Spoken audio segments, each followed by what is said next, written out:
رمضان رمضان رمضان.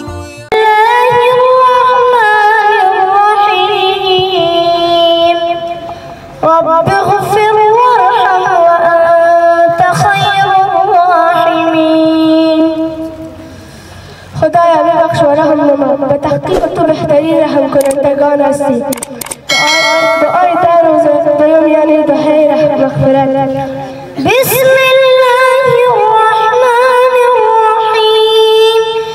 استغفر الله العظیم من كل ذنب وأتوب إلیه.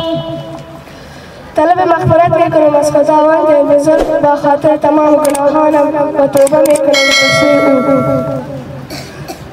دعای در روز آخر یعنی دعای نجات از آتش دوزخ.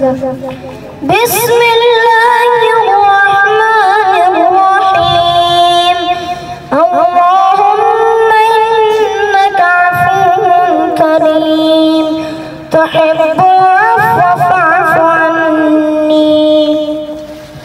ای خدایا تو بخشاینده کریم هستی و بخشش را دوست داری، پس من را عفو کن. صدق الله العظیم. يا حبيب رمضان.